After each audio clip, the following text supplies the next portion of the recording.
As a surgeon, I am deeply relieved that I chose not to operate on a 75-year-old patient who came to my clinic last week. He was practically begging for a knee replacement because he couldn't bear the agonizing pain anymore. But the moment I examined his knee, I knew surgery wasn't the answer, and a scalpel was never going to fix his real problem. After more than 2 decades of working with older adults, I've uncovered a truth that most people over 60 completely misunderstand. His knee joint wasn't broken beyond repair. His support system was just entirely shut down. His thighs and glutes had become so weak that his knee was carrying 100% of his body weight alone. If I had replaced the joint without fixing those muscles, his pain would have come right back. Instead of scheduling surgery, I put him on a specific movement plan, and today I'm going to show you the exact core exercise that is saving his independence right now, a simple movement that physical therapists frequently rely on to reduce knee pain and restore daily mobility after 60. But don't just jump into it. To ensure you do it safely, we will first walk through 4 foundational exercises designed to activate and wake up the protective muscles around your knee. By the time we reach that final movement, you will feel stronger, more confident, and ready to perform it comfortably. Before we begin, welcome to Senior BeWell. Take a moment to drop your name and where you're watching from in the comments. I always love connecting with our community members from all across America and around the world. Now, let's get your strength back. Let's start with the first preparation exercise. Exercise 1 is called steady leg.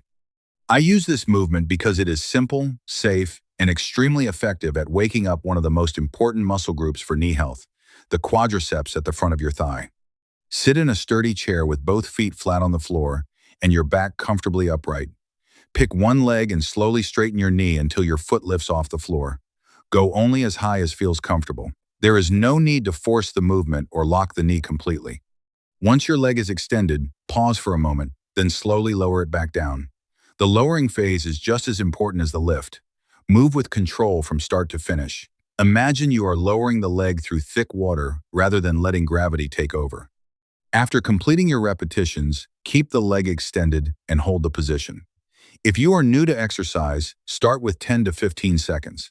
If that feels comfortable, work up to 20 seconds. Over time, you can gradually build toward 30 seconds.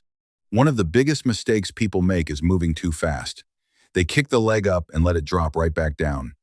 Another common mistake is leaning backward to help the leg rise.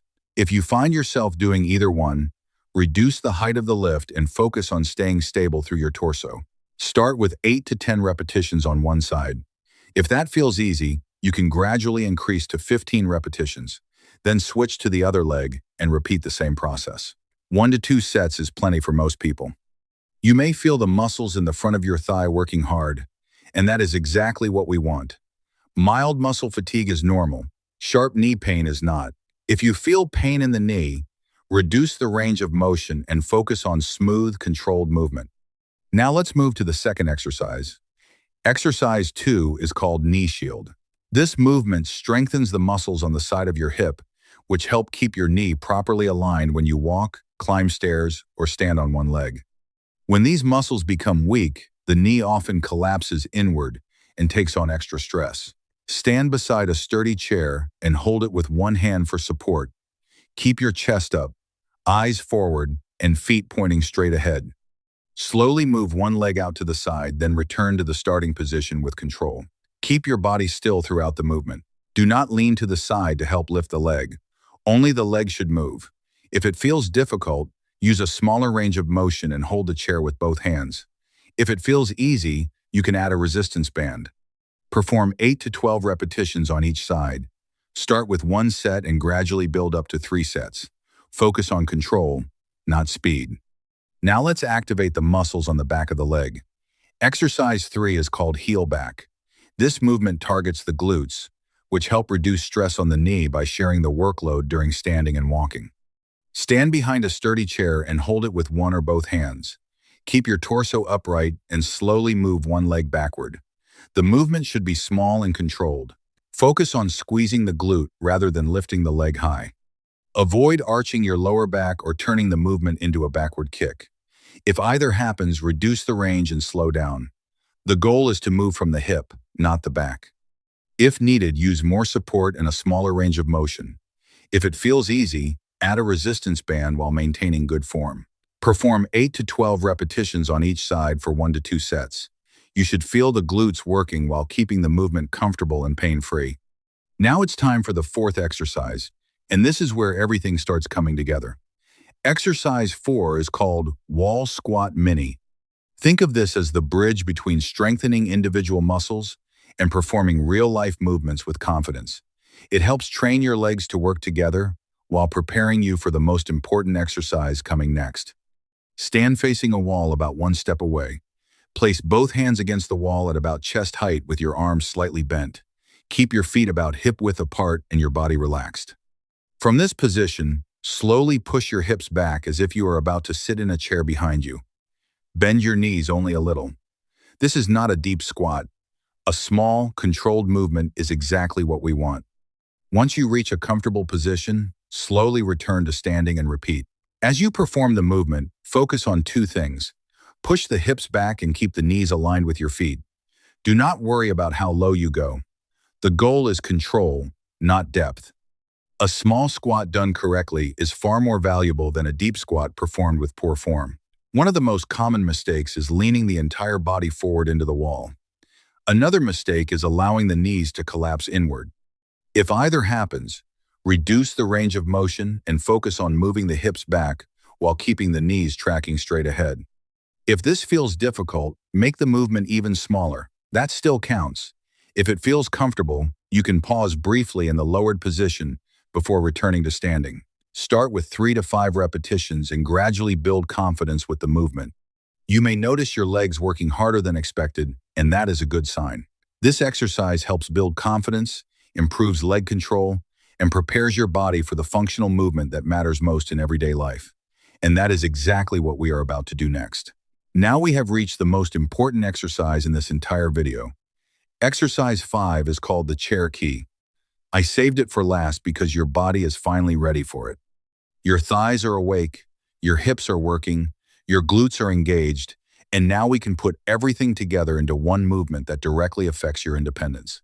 This movement may seem simple, but it is one of the most important things you do every single day.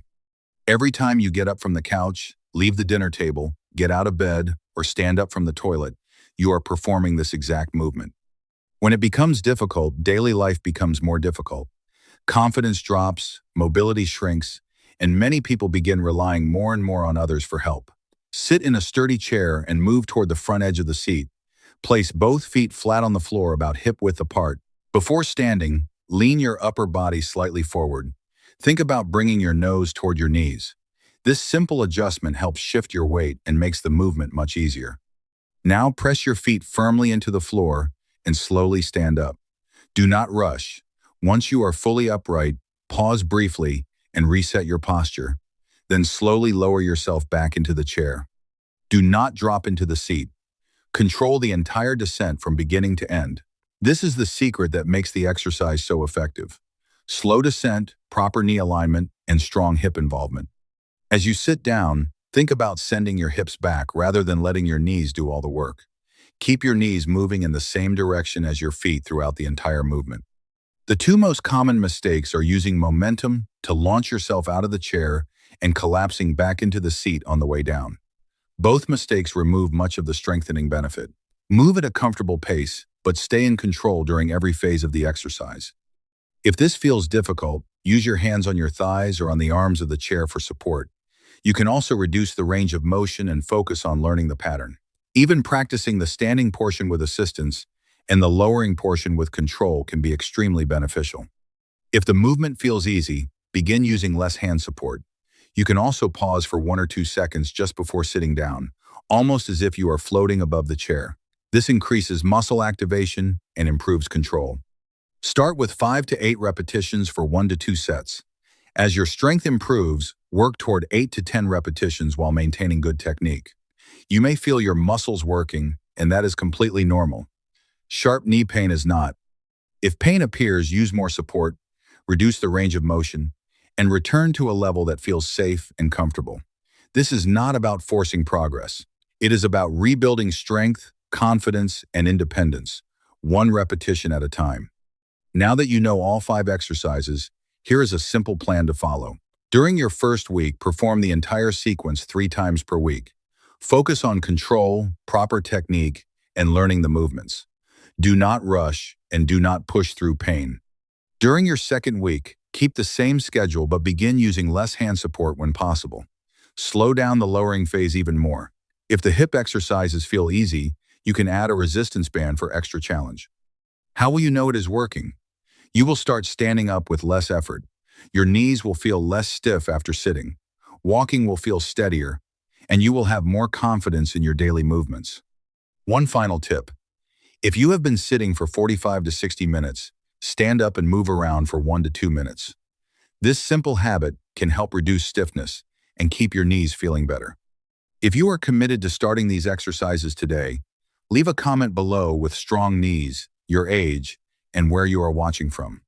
And if you found this video helpful, please like the video, subscribe to the channel, and turn on notifications. Thank you for watching. Stay active, stay strong, and I will see you in the next video.